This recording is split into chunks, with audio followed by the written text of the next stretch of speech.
অসীম কর্মকারের অগ্নিলিখন এটা শুধু একটা কবিতা না, এটা আসলে প্রেম, প্রতিরোধ আর টিকে থাকার এক জ্বলন্ত ঘোষণা। চলুন একসাথে খুলে দেখি এই শক্তিশালী লিপির প্রতিটি ভাঁজ। দেখুন, কবিতাটা কিন্তু শুরু হচ্ছে কোনো বড়সড় কথা দিয়ে নয়, বরং খুব ব্যক্তিগত, খুব শান্ত একটা মুহূর্ত দিয়ে। এক স্থির মুখের দিকে তাকিয়ে কবি যেন সান্ত্বনা খুঁজে পাচ্ছেন। প্রথম দেখায় মনে হতেই পারে এটা হয়তো খুব কোমল একটা প্রেমের কবিতার শুরু। কিন্তু এই যে আপাত শান্তি, এর আড়ালেই বা কি লুকিয়ে আছে? ঠিক এখান থেকেই আমরা কবিতার প্রথম মূল ভাবনার গভীরে ঢুকছি।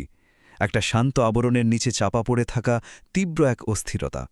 আর ঠিক এই একটি লাইনেই যেন পুরো কবিতার সুরটা পাল্টে গেল। যা বাইরে থেকে এত শান্ত, তার ভেতরেই রয়েছে একটা প্রলয়ঙ্করী ঝড়ের পূর্বাভাস। এই লাইনটাই আসলে কবিতার ভেতরের মূল দ্বন্দ্বটা তৈরি করে দেয়, যা আমরা দেখছি সত্যিটা তার চেয়ে অনেক বেশি জটিল। এরপর কবিতাটা যা করছে তা হলো ভালোবাসার যে সাধারণ ধারণা আমরা জানি তাকে একেবারে নাড়িয়ে দিচ্ছে। এখানে ভালোবাসা মানে কোনো নরম অনুভূতি নয়, বরং এটা হয়ে উঠছে একটা সাজা প্রতিবাদের নাম। ভালোবাসার এক অন্যরকম শক্তিশালী সংজ্ঞা তৈরি হচ্ছে এখানে। এখানেই কবি একটা খুব জরুরি, খুব সূক্ষ্ম একটা পার্থক্য তৈরি করে দিচ্ছেন। তিনি বলছেন, ভালোবাসাটা ঠিক ব্যক্তিটার জন্য নয়, বরং তার ভেতরের ওই অদম্য বিদ্রোহের জন্য। এটা কোনো সাধারণ রোম্যান্টিক ব্যাপার না, এটা আসলে দুটো সংগ্রামী চেতনার জোট, যারা একই আদর্শের আগুনে জ্বলছে। দেখুন, একদিকে আছে ভালোবাসার সেই চেনা ছবিটা, যা হয়তো সৌন্দর্য বা আরাম খোঁজে, আর অন্যদিকে এই কবিতার বিদ্রোহী ভালোবাসা, যা আত্মার শক্তি আর একসাথে লড়াই করার উপর ভর করে দাঁড়িয়ে আছে। দুটোর দর্শন কিন্তু একদম আলাদা। কিন্তু প্রশ্ন হল, ভালোবাসাকে এত বিদ্রোহী হতে হচ্ছে কেন? কেন এত আগুনের মতো হতে হবে? কারণ কবিতাটা যে পৃথিবীর ছবি আমাদের সামনে তুলে ধরছে, সেখানে কোমলতার কোনো জায়গাই নেই। এটা আমাদের এক কঠিন, আপোষহীন বাস্তবতার মুখোমুখি দাঁড় করিয়ে দেয়। কোনো রাগ ঢাক নেই। কবি একদম পরিষ্কার করে বলছেন, এই পৃথিবী নরম নয়। আর এই একটা কথাই যেন সবকিছুর প্রেক্ষাপট তৈরি করে দেয়। এই নির্মম সত্যিটাই ঠিক করে দেয় যে এখানে ভালোবাসা কেমন হবে আর বিদ্রোহটা কেন এত জরুরি।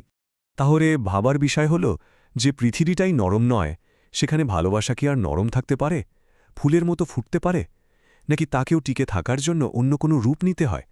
কবিতাটা আমাদের ঠিক এই প্রশ্নের উত্তরের দিকেই নিয়ে যাচ্ছে। প্রথমেই দেখুন কবিতাটা কোন জিনিসটাকে বাতিল করছে।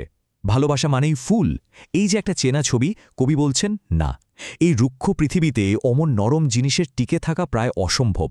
তাই এই ছবিটা এখানে খাটবে না। তাহলে ফুল যদি না হয় তবে কি?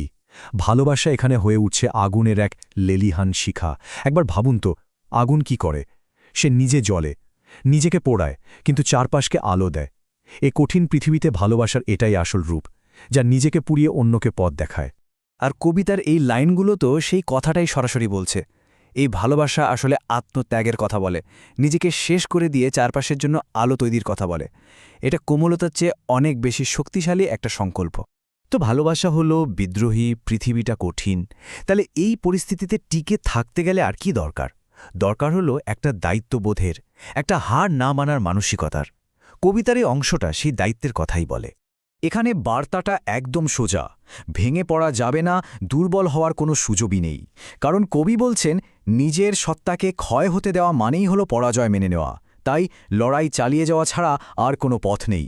আর এই লাইনগুলো পড়লে বোঝা যায়, লড়াইটা শুধু বেঁচে থাকার নয়, লড়াইটা হলো এই কঠিন রক্তাক্ত পরিস্থিতির মধ্যেও নিজের ভেতরের মানুষটাকে বাঁচিয়ে রাখার।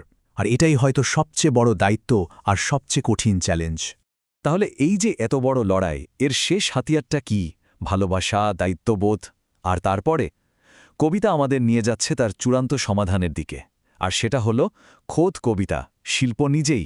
মানে এই রকম একটা পৃথিবীতে শিল্প কিন্তু কোনো আরামের বিষয় না, এটা কোনো বিলাসিতাও না।